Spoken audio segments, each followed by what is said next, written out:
فقد قال الله سبحانه وتعالى أعوذ بالله من الشيطان الرجيم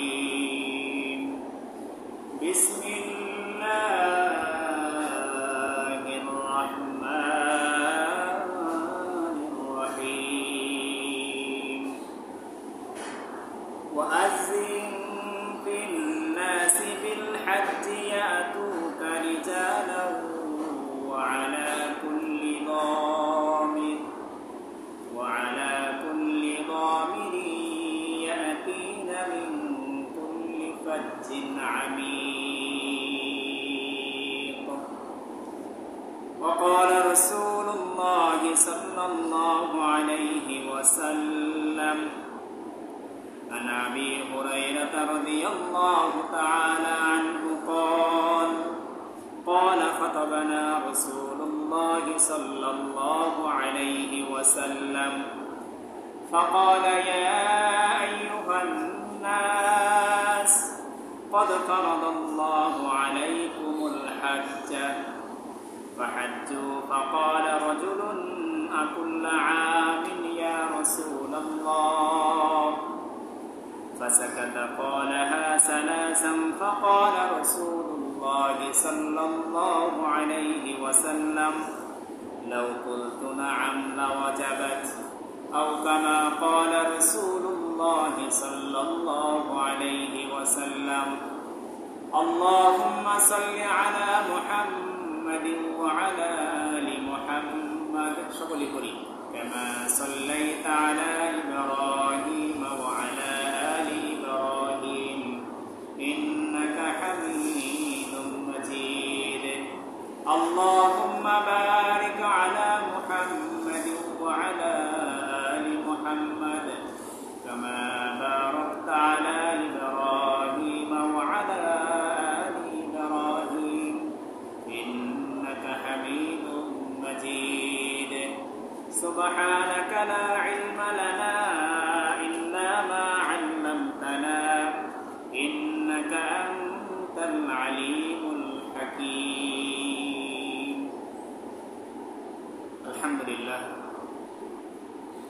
আল্লাহ পাক রব্বুল আলামিনের দরবারে অসংখ্য অগণিত শুকরিয়া যে মহান রব্বুল আলামিন আজকে আমাদেরকে যে হজ মাসের পবিত্র জুমায় আল্লাহ পাকের মহান 2 রাকাত হুকুম 2 রাকাত জুমার সালাত আদায় করার জন্য আল্লাহ পাক দুনিয়ার হাজার লক্ষ মানুষ থেকে যাচাই বাছাই করে সুস্থতার সহিত বিভিন্ন ব্যস্ততা থেকে ফারেক করে আল্লাহ পাকের কুদরতি পায়ে সিজদা দেওয়ার জন্য সুযোগ করে দিয়েছেন।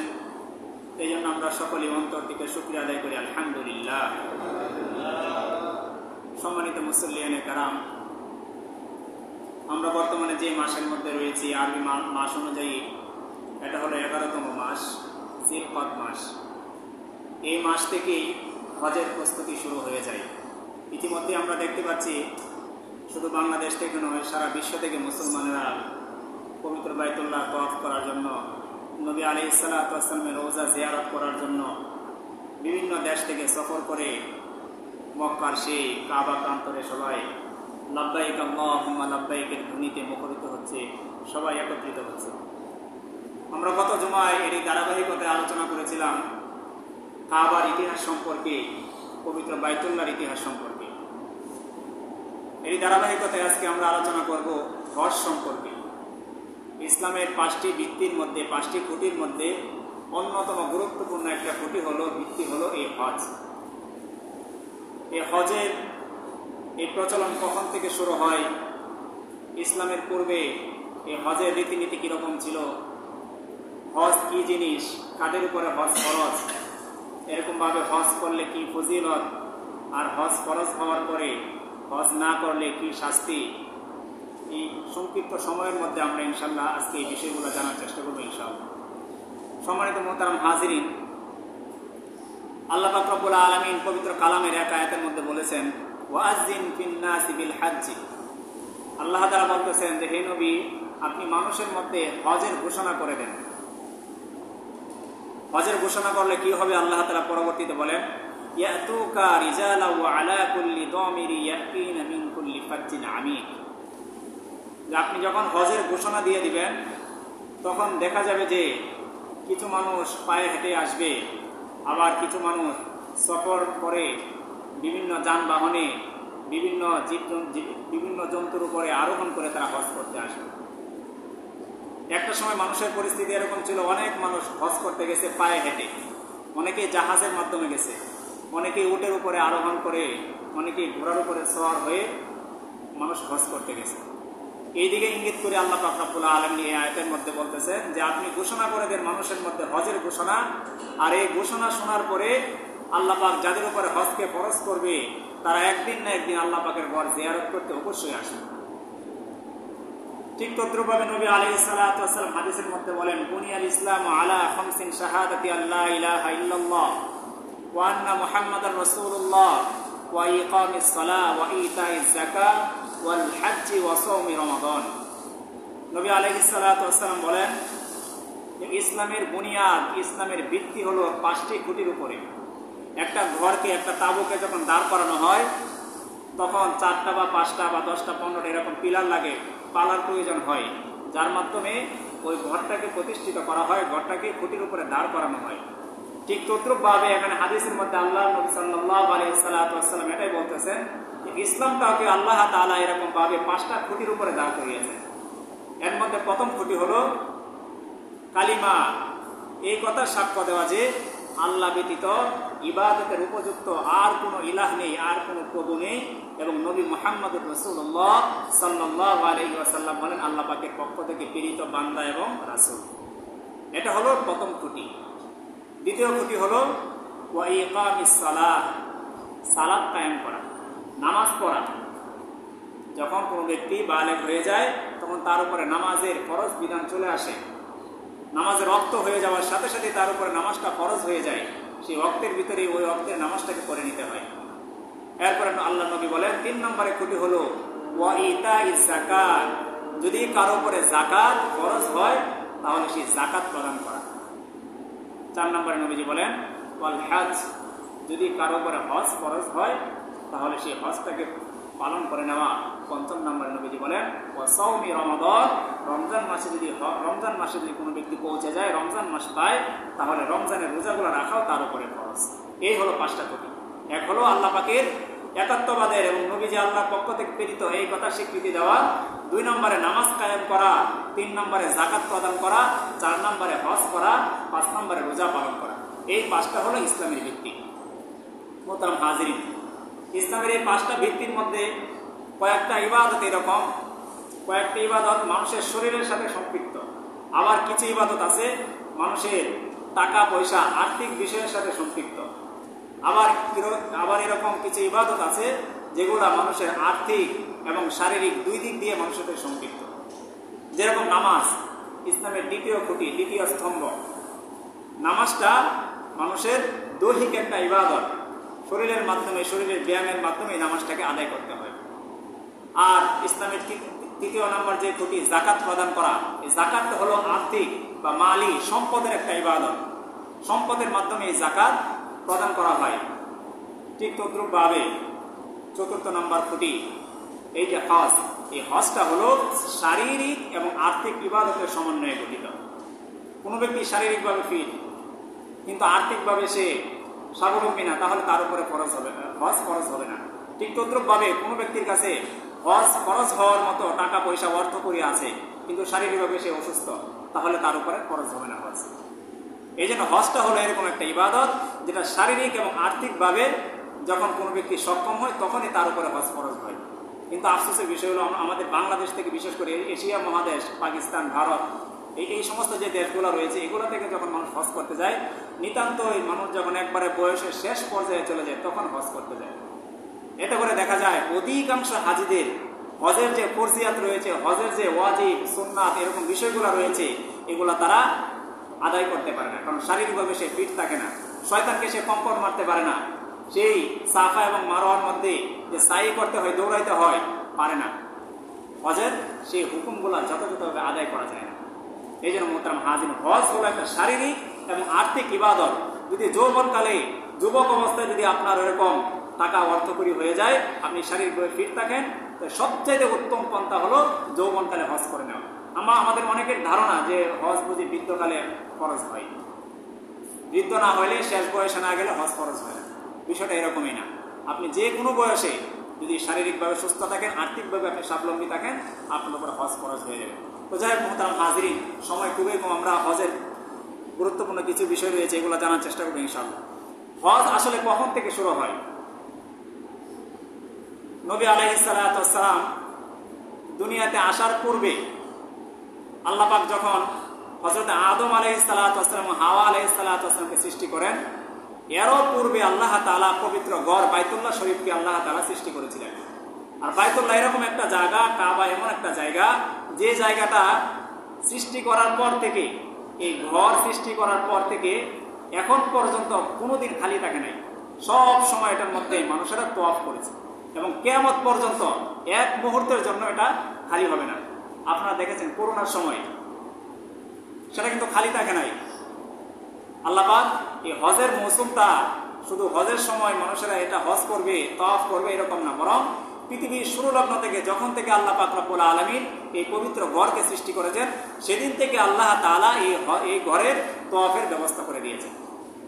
আল্লাহ পাক রব্বুল আলামিন যখন আদম আলাইহিস সালাতু ওয়াস সালামকে প্রেরণ করেছিলেন, ওনার সন্তানাদি হযরত নূহ আলাইহিস সালাম, ওনার সন্তান হযরত শীশ আলাইহিস সালাতু ওয়াস সালাম, ওনারা এই বাইতুল্লাহ তওয়াফ করেছে, বাইতুল্লাহ অবস্থান করেছে, বাইতুল্লাহ রুকু করেছে, সিজদা করেছে। কিন্তু বর্তমানে আমাদের যে হজের প্রথা বা হজের যে নিয়ম, এটা এসেছে আমাদের মুসলমানদের জাতির পিতা হযরত ইব্রাহিম আলাইহিস সালাতু ওয়াস সালামের কাছ থেকে।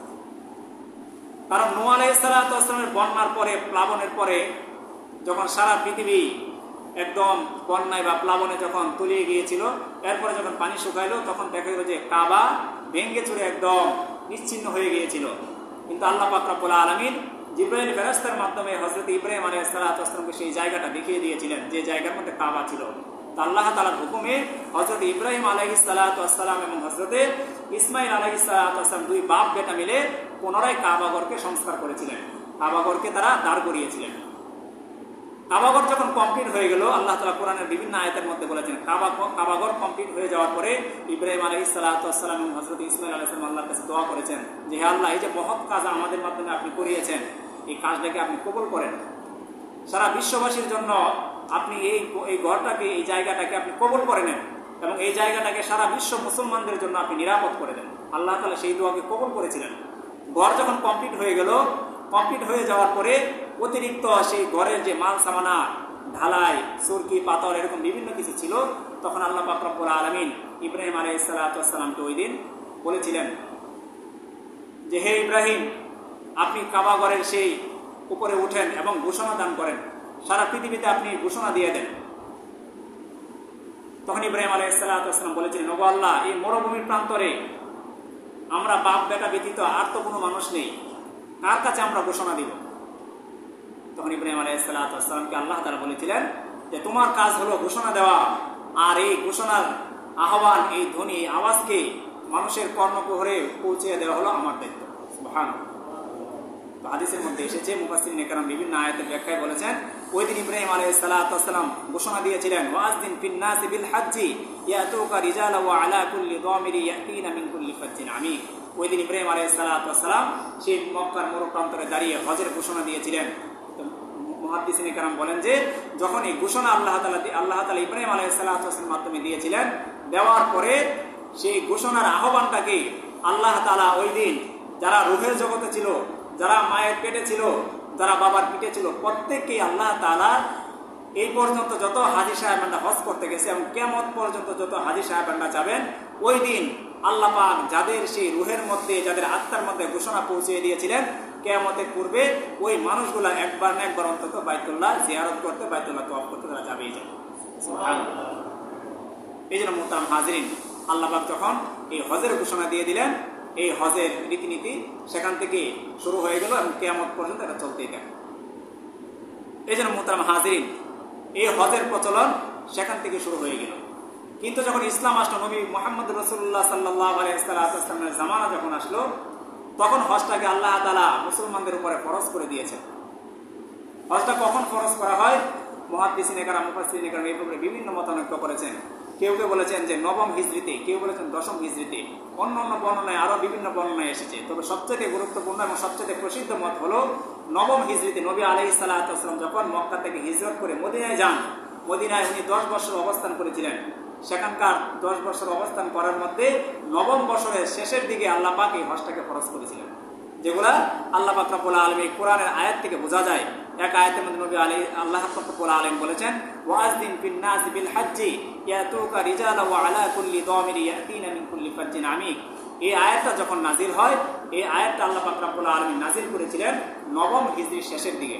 এই আয়াতের ব্যাখ্যায় মুফাসসিরিনে কেরাম বলেন যে যেহেতু এই আয়াতের মাধ্যমেই মুসলমান ইমানদারদের উপরে আল্লাহ তাআলা হজকে ফরজ করেছিলেন, আর এই আয়াতটা আল্লাহ পাক রব্বুল আলামিন নাজিল করেছিলেন সেই নবী আলাইহিস সালাতু ওয়াস সালামের হিজরতের নবম বছরের শেষের দিকে।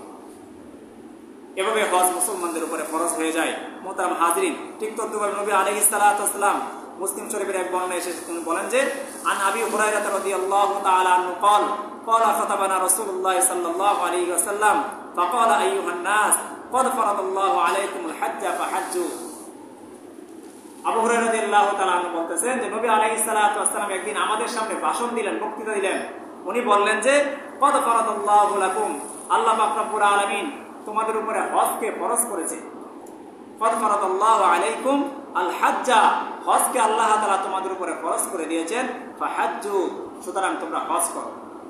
তখন সাহাবায়ে কেরাম প্রশ্ন করলেন, ফাকালা রাজুলুন আকুল্লা আমিন ইয়া রাসূলুল্লাহ, হে আল্লাহর রাসূল, নামাজ যেরকম দৈনিক 5 ওয়াক্ত ফরজ হয়, 5 ওয়াক্ত নামাজ পড়তে হয় প্রত্যেক দিন, হজও কি এরকম প্রতি বছর করতে হবে কিনা? তখন হাদিসের মধ্যে এসে নবীজি বলেন ফাসাকাতা, নবী আলাইহিস সালাতু ওয়াস সালাম এই প্রশ্ন শোনার পরে উনি চুপ রইলেন। হাদিসের শেষে এসেছে ক্বালাহা সালাসান, ওই সাহাবী 3 বার এই প্রশ্ন করলো যে হজ কি প্রতি বছরে ফরজ কিনা। নবী আলাইহিস সালাতু ওয়াস সালাম প্রত্যেকবারই চুপ রইলেন। শেষে ওই হাদিসের মধ্যে এসেছে ফাকালা রাসূলুল্লাহ সাল্লাল্লাহু আলাইহি ওয়াসাল্লাম লাউ কুলতু নাআম লাও জাবাত, নবীজি বলেন যে যদি ওই সাহাবীর উত্তরে আমি বলতাম যে হ্যাঁ বা নাআম বলতাম, যদি হ্যাঁ যে প্রতি বছরই ফরজ, তাহলে আল্লাহ পাক রব্বুল আলামিন হজকে প্রতি বছরই ফরজ করে দিতেন। কিন্তু আমি ওই সাহাবীর প্রশ্নের পরে আমি চুপ ছিলাম যেন আল্লাহ তাআলা প্রতি বছর এই হজকে ফরজ না করে, বরং হজকে আল্লাহ তাআলা জীবনে একবার প্রত্যেক ব্যক্তির উপরে যারা সামর্থ্যবান হবে তাদের উপরে ফরজ করে। সুবহানাল্লাহ। ঠিক তদ্রুপভাবে মুহতারাম হাজিরিন, হজ শব্দের অর্থ হলো ইচ্ছা করা, সংকল্প করা। আর শরীয়তের পরিভাষায় হজ হলো যে আল্লাহ পাকের ঘর পবিত্র বাইতুল্লাহ জিয়ারত করার উদ্দেশ্যে সফর করা। কোনো ব্যক্তি যখন আর্থিকভাবে সামর্থ্যবান হয়, শারীরিকভাবে যখন সে সুস্থ থাকে, ফিট থাকে, তখন ওই ব্যক্তির উপরে হজ ফরজ হয়ে যায়। এরকম মুহতারাম হাজিরিন, হজ কাদের উপরে ফরজ, এই ব্যাপারে মুহাদ্দিসিনে কেরাম এবং শরীয়তের পরিভাষা হলো হজ হলো ওই ব্যক্তির উপরে ফরজ যে ব্যক্তি আসা যাওয়ার খরচ নিজের দেশ থেকে, নিজের মাতৃভূমি থেকে সেই বাইতুল্লাহ সফর করা, বাইতুল্লাহ যাওয়া এবং বাইতুল্লাহ থেকে সফর করে আবার মাতৃভূমিতে ফিরে আসা, এই পরিমাণ খরচ তার কাছে রয়েছে। এবং এই সময়টার মধ্যে, যে সময়টা সে বাইতুল্লাহতে অবস্থান করবে, তার বাড়িতে রেখে যাওয়া তার যে পরিবার পরিজন রয়েছে তাদের ভরণ পোষণের সক্ষমতা থাকা। কোনো ব্যক্তি হজ করতে গেল কিন্তু বাড়িতে তাদের অভাব দেখা দিল, তাহলে তার উপরে হজ ফরজ হবে না, বরং সে তার মাতৃভূমি থেকে সফর করে যখন বাইতুল্লাহ শরীফে যাবে এবং যখন আসবে, এই সম্পূর্ণ খরচ বহন করার মতো তার যে সক্ষমতা থাকে এবং তার পরিবার, বাড়িতে রেখে যাওয়া তার যে পরিবার রয়েছে তাদের যদি ভরণ পোষণের সক্ষমতা থাকে, তাহলে ওই ব্যক্তির উপরে হজ ফরজ হবে। সংক্ষেপে যদি বলা যায়, 5টা শর্ত যদি পাওয়া যায় তাহলে প্রত্যেক ব্যক্তির উপরে হজ ফরজ হবে। 1 নম্বরে হলো ওই ব্যক্তিরা মুসলমান হতে হবে, 1 নম্বর শর্ত হলো মুসলমান। 2 নম্বর হলো বিবেকবান হতে হবে, কোনো পাগলের উপরে হজ ফরজ না। সুস্থ মস্তিষ্ক সম্পন্ন লোক হতে হবে, তাহলে ওই ব্যক্তির উপরে হজ ফরজ হবে।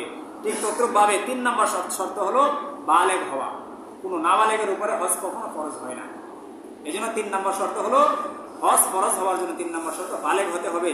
4 নম্বরে হলো স্বাধীন হওয়া, মুক্ত হওয়া। একটা সময় মানুষের মধ্যে এরকম বাদী গোলাম প্রথা চালু ছিল, এখন এটা নেই। এই জন্য এই শর্তটাকে এখানে জুড়ে দেওয়া হয়েছে। 4 নম্বরের শর্ত হলো স্বাধীন হতে হবে। যদি কোনো ব্যক্তি স্বাধীন হয়, মুক্ত হয়, কারো দাস না হয়, তাহলে তার উপরে হজ ফরজ হবে। 5 নম্বরে হলো দৈহিক ও আর্থিকভাবে সামর্থ্যবান হওয়া, শারীরিকভাবে এবং আর্থিকভাবে ফিট থাকা। কোনো ব্যক্তি দেখা গেল যে বয়সের কারণে এত বৃদ্ধ হয়ে গেছে যে সে চলাফেরা করতে পারে না, সে বাইতুল্লাহতে যাওয়া এবং আসা এই সফর সে করতে পারবে না, কিন্তু তার কাছে ওই পরিমাণ টাকা রয়েছে, তাহলে তার উপর হজ খরচ হবে না। বরং সে চাইলে তার সেই টাকা দিয়ে তার সেই নামের অন্যজনকে দিয়ে সে বদলি হজ করাতে পারবে, কিন্তু তার উপরে সরাসরি হজের হুকুম আসবে না। এই জন্য মোহতারাম হাজিরিন, যার কাছে এরকম 5টা শর্ত পাওয়া যাবে, মুসলিম হওয়া, বিবেকবান হওয়া, বালেগ হওয়া এবং স্বাধীন হওয়া, এবং শারীরিকভাবে এবং আর্থিকভাবে যদি সে সক্ষম হয়, তাহলে ওই ব্যক্তির উপরে এই 5টা শর্ত পাওয়া গেলে তাদের উপর হজ খরচ হবে। ঠিক তদ্রুপ মোহতারাম হাজিরিন, এক হাদিসের মধ্যে এসেছে জীবনে হজকে আল্লাহ পাক রব্বুল আলামিন একবারেই ফরজ করেন। মুসনাদে আহমদের এক বর্ণনায় এসেছে, আন ইবনে আব্বাস রাদিয়াল্লাহু তাআলা আনহু قال قال رسول الله صلى الله عليه وسلم سأل رسول الله صلى الله عليه وسلم الحج كل عام। এক সাহাবী প্রশ্ন করলেন যে আল্লাহর নবী, হজ কি প্রতি বছরে ফরজ নাকি একবার ফরজ? নবী আলাইহিস সালাতু ওয়াস সালাম বলেন, লা বাল হাজ্জাতুন। নবী আলাইহিস সালাতু ওয়াস সালাম বলেন যে না, প্রতিবারে ফরজ নয়, বরং জীবনে কোনো ব্যক্তি যদি একবার হজটাকে আদায় করে নেয়, তাহলে তার সেই হজের ফরজিয়ত আদায় হয়ে যাবে। সুবহানাল্লাহ। ঠিক তদ্রুপভাবে আরেক হাদিসের মধ্যে এসেছে, কোনো ব্যক্তির উপরে যখন হজ ফরজ হয়ে যায়, সে যেন অতি দ্রুত হজ পালন করে নেয়। কারণ হাদিসের মধ্যে এসেছে, আন ইবনে আব্বাস রাদিয়াল্লাহু তাআলা আনহু قال, যে ব্যক্তি, আব্বাস রাদিয়াল্লাহু তাআলা আনহু বলেন, যে ব্যক্তি হজ করার ইচ্ছা করেছে এবং হজ করার জন্য সামর্থ্যবান হয়েছে, সে যেন অতি দ্রুত হজ করে নেয়। কারণ এরকম হতে পারে, সে যদি বিলম্ব করে, তার সামনে এরকম কোনো প্রয়োজন দেখা দিতে পারে যার কারণে সে হজ থেকে বিমুখ হয়ে যেতে পারে, তার শরীরে এরকম কোনো অসুস্থতা বাসা বাঁধতে পারে যার কারণে সে হজ থেকে বিরত হয়ে যেতে পারে, অথবা তার সামনে এরকম রাষ্ট্রীয় কোনো সমস্যা বা সফর করার মতো এরকম সেই বাহনের ব্যবস্থা বা রাস্তা নিরাপদ না হওয়া, এই সমস্ত বিষয় তার সামনে চলে আসতে পারে। আর এগুলো যখন চলে আসবে, তখন হজের ফরজিয়ত বাতিল হয়ে যায়। এই জন্য যখনই হজ ফরজ হয়ে যাবে, যে বৎসরে আপনার উপর হজ ফরজ হয়ে যাবে, সেই বৎসরে হজটাকে আদায় করে নেওয়াটা হলো সবচাইতে উচিত, এবং সেই বৎসরে হজকে আদায় করে নেওয়াটা হলো প্রত্যেক মুসলমানের উপরে ফরজ। মোহতারাম হাজরিন, এবার আমরা সংক্ষিপ্ত সময়ের মধ্যে জানবো হজ আদায় করলে কি পরিমাণ ফজিলত রয়েছে। এক হাদিসের মধ্যে এসে নবী আলাইহিস সালাতু ওয়াস সালাম বলেন, মান হাজ্জা ফালাম ইয়ারফুস ওয়ালাম ইয়াফসুক রাজাআ কা ইয়াউমিন ওয়ালাদাতহু উম্মুহু। নবী আলাইহিস সালাতু ওয়াস সালাম বলেছেন, কোনো ব্যক্তি যদি হজ করে আর এই হজে যাওয়ার পরে সে কোনো প্রকার অশ্লীল এবং অন্যায় কাজ না করে, অশ্লীল এবং অন্যায় কাজ থেকে বিরত থাকে, রাজাআ কা ইয়াউমিন ওয়ালাদাতহু উম্মুহু, সে যখন হজ করে তার মাতৃভূমিতে তার বাড়িতে ফিরে আসবে, তখন নবীজি বলেন, রাজাআ কা ইয়াউমিন ওয়ালাদাতহু উম্মুহু, কেমন জানি সে ওই রকম ভাবে হজ থেকে ফিরে এসেছে যেরকম ভাবে তার মা তাকে যেদিন ভূমিষ্ঠ করেছিল, সে যেরকম নিষ্পাপ ছিল, হজ থেকে ফিরে আসার পরেও আল্লাহ পাক তাকে ওরকম নিষ্পাপ করে। সুবহানাল্লাহ। এটা হলো হজের সবচেয়ে বড় ফজিলত। আরেক হাদিসের বর্ণনার মধ্যে নবী আলাইহিস সালাতু ওয়াস সালাম বলেন, আল উমরাতু ইলা উমরাতিন কাফারাতুন লিমা বাইনাহুমা। কোনো ব্যক্তি যদি একবার উমরা করে, আবার দেখা যায় দ্বিতীয়বার উমরা করতে যায়, তাহলে এই যে দুই উমরার মধ্যবর্তী সময়ের মধ্যে সে যে পরিমাণ গুনাহ করেছে, আল্লাহ তাআলা দ্বিতীয়বার উমরা করার কারণে তার সেই জীবনের সমস্ত গুনাহগুলোকে আল্লাহ তাআলা মাফ করে দেন। সুবহানাল্লাহ। ঠিক তো নবীজি বলেন, আল হাজ্জুল মাবরুর লাইসা লাহুল জাযা ইল্লাল জান্নাহ। নবী আলাইহিস সালাতু ওয়াস সালাম বলেছেন যে একটা কবুল হজের প্রতিদান কি? একটা কবুল হজের একমাত্র প্রতিদান হলো আল্লাহ পাকের জান্নাত। যার হজ কবুল হয়ে যাবে, আল্লাহ পাক রব্বুল আলামিন জান্নাতটাকে তার জন্য ওয়াজিব করে দিবেন। ঠিক তদ্রুপভাবে আরেকটা হাদিসের বর্ণনার মধ্যে এসেছে, নবী আলাইহিস সালাতু ওয়াস সালাম বলেছেন যে তোমরা হজ এবং উমরা পরস্পর পালন করো, একের পর এক হজ করো, উমরা করো, কেননা তা দারিদ্রতা ও গুনাহ থেকে মানুষকে দূরে রাখে। বাহ্যিকভাবে দেখা যায় যে হজ করলে টাকা খরচ হয়, কিন্তু প্রকৃতপক্ষে বিষয়টা এরকম না। যারা হজ করেছে বা যারা হজ করবে, তারা এটার ভুক্তভোগী। আল্লাহ পাক রব্বুল আলামিন কোনো ব্যক্তিকে হজ করার সামর্থ্য দেয়, তার মাধ্যমে তার জীবনের সমস্ত গুনাহ আল্লাহ মাফ করে দেন এবং আর্থিকভাবে আল্লাহ তাকে আরো স্বাবলম্বী করে দেন। ঠিক তদ্রুপ নবী আলাইহিস সালাতু ওয়াস সালাম আরেক হাদিসের মধ্যে বলেন যে কোনো মহিলার উপরে যদি হজ ফরজ হয়, কোনো নারীর উপরে যদি হজ ফরজ হয়, তাহলে সে যদি সেই হজটাকে আদায় করে, তাহলে জিহাদের মধ্যে অংশগ্রহণ করলে আল্লাহ তাআলা যে পরিমাণ সওয়াব দান করেন, ওই মহিলার আমল নামে আল্লাহ তাআলা সেই পরিমাণ সওয়াব দিয়ে দেন। এই সমস্ত বিষয় হলো হজের ফজিলত। ঠিক তদ্রুপভাবে যে হজের এত ফজিলত, হজ ফরজ হওয়ার পরে যদি কোনো ব্যক্তি হজ না করে আর মৃত্যুবরণ করে, হজ না করা অবস্থায় তার জন্য কঠিন শাস্তির কথা হাদিসের মধ্যে এসেছে। নবীজি বলেন, তিরমিজি শরীফে 812 নম্বর হাদিসের বর্ণনা এসেছে, নবী আলাইহিস সালাতু ওয়াস সালাম বলেন, মাল মালাকা জাদান ওয়া রাহিলাতান, যে ব্যক্তি মাল সম্পদের মালিক হয়, ধন সম্পদের মালিক হয় এবং বাহনের খরচ বহন করার মতো তার কাছে অর্থ করি থাকে, কিন্তু সে হজ করলো না, রাস্তা নিরাপদ হওয়ার পরে সে হজ করলো না, নবী আলাইহিস সালাতু ওয়াস সালাম বলেন, ওয়ালাম ইয়াহুজ্জা ফালা আলাইহি আইয়ামুতা ইয়াহুদিয়ান আও নাসরানিয়ান। ওই ব্যক্তি মৃত্যুবরণ করলো, আর সে মৃত্যুবরণ করার পরে সে ইহুদি হয়ে মৃত্যুবরণ করলো নাকি নাসারা হয়ে খ্রিস্টান হয়ে মৃত্যুবরণ করলো, এতে আল্লাহ পাক রব্বুল আলামিনের কোনো কিছু আসে যায় না। অর্থাৎ আল্লাহ পাকের কাছে তার কোনো জিম্মাদারি নেই, সে আল্লাহ পাকের জিম্মা থেকে মুক্ত হয়ে যায়। আর কোনো ব্যক্তি যখন আল্লাহ পাকের জিম্মা থেকে মুক্ত হয়ে যায় তার জন্য জাহান্নাম অবতারিত হয়ে যায়। এই জন্য প্রিয় ভাইরা, যাদের উপর হজ ফরজ, অবশ্যই অবশ্যই আমরা হজ করে নিব। কারণ হজ না করে যদি কোনো ব্যক্তি মৃত্যুবরণ করে তাহলে সে আর ইমানদার থাকে না। নবীজি বলেছেন সে ইহুদি হয়ে নাসারা হয়ে তার মৃত্যু হবে। ইহুদি যেরকম ভাবে আল্লাহ পাকের সে হুকুম লঙ্ঘন করে, নাসারারা যেরকম ভাবে আল্লাহ পাককে মানে না, সেও হজ ফরজ হওয়ার পরে হজ না করার কারণে, সে আল্লাহ পাকের হুকুমকে অমান্য করার কারণে সে ইহুদি হয়ে মৃত্যুবরণ করলো নাকি নাসারা হয়ে মৃত্যুবরণ করলো, আল্লাহ বলেন যে আমি সেই ব্যাপারে কোনো কিছু তার দিকে প্রক্ষেপ করবো না। নাউজুবিল্লাহ। ঠিক তদ্রুপ মোহতারাম হাজরিন, নবী আলাইহিস সালাতু ওয়াস সালাম আরেক হাদিসের মধ্যে বলেছেন, কোনো ব্যক্তি যদি হজ পালন না করে মারা যায়, হজ ফরজ হয়েছে কিন্তু হজ পালন করে নাই, তাহলে নবীজি বলেন যে সে ইসলাম থেকে বের হয়ে যায়। কোনো মুসলমান, কোনো ইমানদার হজ ফরজ হওয়ার পরে হজ না করে থাকতে পারে না, বরং ইমানদার তো সে, মুসলমান তো সে, যার উপরে হজ ফরজ হয়েছে সে অবশ্যই অবশ্যই হজ পালন করবে। কোনো ব্যক্তি যদি এরকম হজ পালন না করে হজ ফরজ হওয়ার পরেও, তাহলে আল্লাহ নবী সেই ধমকি এসেছে, সে ইহুদি হয়ে মারা যাক বা নাসারা হয়ে মারা যাক, আল্লাহ পাকের কোনো কিছু আসা যায় না। আরেকটা বিষয় হলো, যখন হাজী সাহেবানরা হজ থেকে ফিরে আসবেন, আমাদের এই সুযোগটা রয়েছে সবার, যারা হজ থেকে ফিরে আসবেন, বিশেষ করে অনেকে হাজী কেম হয়ে এরপরে বাড়িতে যায়, হজ থেকে যখন ফিরে আসে, হজ থেকে ফিরে আসার পরে আমরা যারা হজ করতে যাই নাই বা আমাদের যাদের উপর হজ ফরজ হয় নাই, আমাদের জন্য দুইটা কাজ রয়েছে হাদিসের মধ্যে এসে। নবীজি বলেন যে একটা কাজ হলো হাজীদের সাথে গিয়ে সাক্ষাৎ করা, তাদের সাথে হাত মিলানো, মুসাফাহা করা। দ্বিতীয় আরেকটা কাজ হলো তাদের কাছে দোয়া চাওয়া।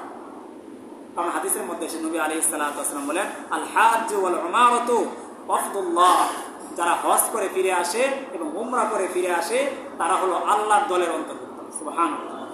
শুধু তাই না, নবীজি বলেন ইন দাআহুম আজাবাহুম, তারা হজ থেকে ফিরে আসার পরে তারা যদি আল্লাহ পাকের কাছে কোনো কিছু দোয়া করে, আল্লাহ পাকের কাছে হাত তোলে, আল্লাহ তাআলা আজাবাহুম, তাদের সেই দোয়ার উত্তর প্রদান করেন, তাদের সেই দোয়াকে কবুল করে নেন। সুবহানাল্লাহ। শুধু তাই নয়, নবীজি বলেন ইনিস্তাগফিরুহু, যদি কোনো ব্যক্তির জন্য, ওই হাজী সাহেব, ওই উমরাকারী ব্যক্তি যদি কোনো ব্যক্তির জন্য দোয়া করে, তো নবী আলাইহিস সালাতু ওয়াস সালাম বলেন গফারা লাহুম, যার জন্য দোয়া করেছে সেই হাজীর দোয়ার বদলতে আল্লাহ তাআলা ওই ব্যক্তিকে মাফ করে দেন। সুবহানাল্লাহ।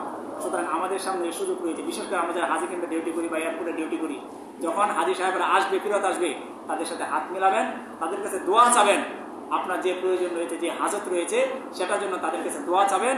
আর সেই হাজী সাহেব যদি আল্লাহ পাকের কাছে দোয়া করে, আপনার সেই হাজতকে আল্লাহ তাআলা পূরণ করে দেবেন। এই জন্য প্রিয় হাজরিন, সর্বোপরি কথা হলো যাদের উপরে হজ ফরজ হয়েছে আমরা অবশ্যই হজটাকে আদায় করে নিব।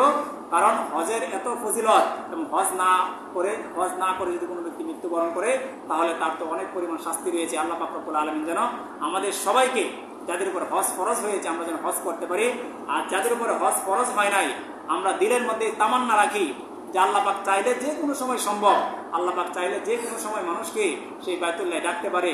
নবী আলাইহিস সালামের সেই রওজার পাশে দাঁড়ানো, নবী আলাইহিস সালাতু ওয়াস সালাম সেই রওজার মধ্যে দাঁড়িয়ে সালাতু সালাম পেশ করা, এটা অনেক বড় একটা ভাগ্যের ব্যাপার।